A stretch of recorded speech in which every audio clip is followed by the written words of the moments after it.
Well, assalamu alaikum, good morning. Well, before I start, I must apologize, Please don't count our mistakes today. Since the beginning of the morning, some ambassadors went through the checkpoint and they were a little bit upset. So I must apologize for them. Second, seating. We will try to be as much as organized as we should be to have the names on the table. The last minute someone changed the name, so I must apologize. I know some ambassadors, but we will fix it. I hope they accept it. Distinguished guests, religious and political leaders, on behalf of King Abdullah bin Abdul'Aziz, International Center for Interreligious and Intercultural Dialogue, KC, welcome. Your Excellency, Dr. Fisher, we are honored by your presence at the opening of the international conference, both as a distinguished international figure and as a long-standing friend. I can say you are a hero of dialogue and a messenger of peace. Thank you for accepting our invitation. And please, if you can agree with us.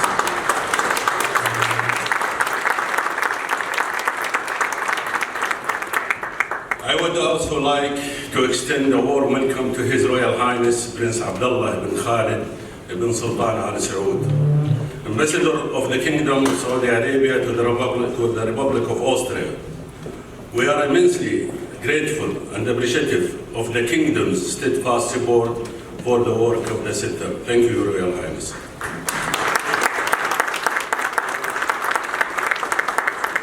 Congratulations are also due to His Eminence, Cardinal Miguel Ayuso, member of the Qaisid Council of Parties and Board of Directors, who was recently elevated to the College of Cardinals by His Holiness Pope Francis at a ceremony I was privileged to attend at the Vatican.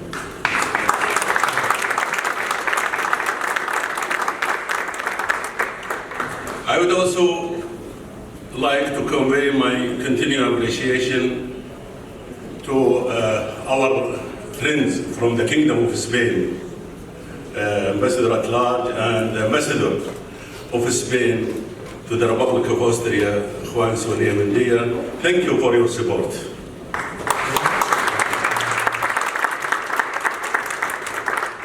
And I would like to convey my appreciation and thanks to the Foreign Ministry of the Republic of Austria for their support. I would like also to thank all the members of KC Board Directors who are representative of the Jewish, Christian, Muslim, Buddhist, and Hindu faith. Embedding interreligious dialogue as a part of our governance structure and who are participating in this conference. Can I ask them to stand so everybody can see them?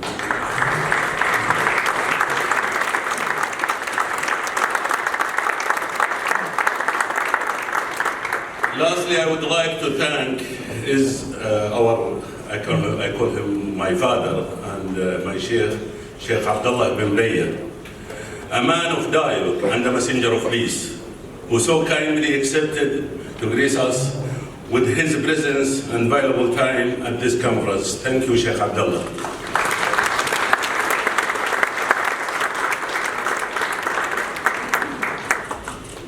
Ladies and gentlemen, language is the basic tool of communication, shared by all humanity.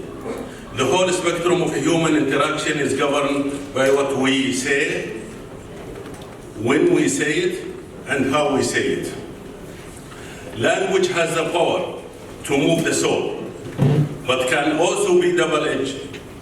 Rhetoric can inspire, but it can also incite.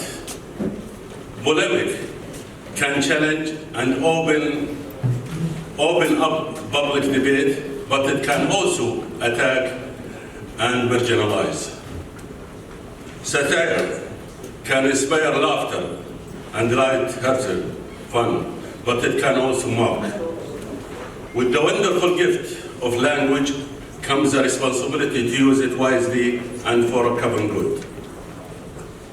Many here from international, religious, and educational and policy making backgrounds will know all about the power of media, especially digital communication, in shaping politics, society, and religious discourse. The language of hate directed at people, or groups based on their religion, ethnicity, gender, or other identity factor, has been spread and magnified by digital means. Atrocities committed by extremists all over the world are now routinely subjected to studio quality media treatment and sent globally as a recruitment tool and statements of murderous intent. It is a sign of our times that the extremist killers of today are increasingly bringing digital cameras as well as instruments of death, such as guns and bombs and knives, to the scene of their atrocities. The language of hate becomes turbocharged through social media, allowing maximum reach with minimal accountability. But hate speech is not just a 21st century problem. Powered by the digital age, which has given any individual with a smartphone access to a public conversation between billions of people. In fact, every now social activist is a general editor of his own magazine or newspaper. Hate speech is an older phenomenon and has helped shape some of the worst atrocities affecting mankind. In 1994, Rwanda, for instance, before the onset of the digital age, nearly 1 million minority Tutsi were wiped out in a few short months, partly in response to media incitement on traditional platforms such as radio. In 1992, in the former Yugoslavia, the world witnessed crimes against the humanity and ethnic cleansing on the massive scale carried out mainly against Bosnian Muslims. In the last centuries, millions of Jews were killed in Europe through a toxic cocktail of nationalist rhetoric and race-based incitement. As is so often the case, the pursuit of power comes at the expense of those groups or individuals wrongly identified as a common threat to society. We are here today to exchange ideas on the nature of hate speech, how to define it, how to recognize it, and finally, how to fight it. The conference team asked us to consider hate speech in 3 contexts: in terms of religion, in terms of the duty of care shared by the media, and in terms of the duty of care shared by policymakers. I would ask you to ask yourselves and each other the following key questions. Religious leaders, what are you doing to promote dialogue and tolerance so that faith can never be used as a tool to target minorities or those who practice religion in different ways? Media players, we have so many of them today, including all those who use social media. What duty of care do you demonstrate towards spreading content which might lead to the marginalization of others. When the audience you serve tempts you to take on an extreme position that singles out individuals or groups, when and how must you resist? Policymakers, we have some of them today. At what point, if at all, should the powerful principle of freedom of expression give ground to legislation or other top-down methods to prevent hate speech and incitement? I hope through our speeches, panels, and workshops during this conference that we will end up with a clearer understanding of the harmful effect of hate speech and incitement to violence it can lead to. I hope in shaping our experience that best practice aimed at preventing the misuse of words will emerge. One final mediation before I finish. We cannot deal with hate speech without first trying to understand the nature of hate itself.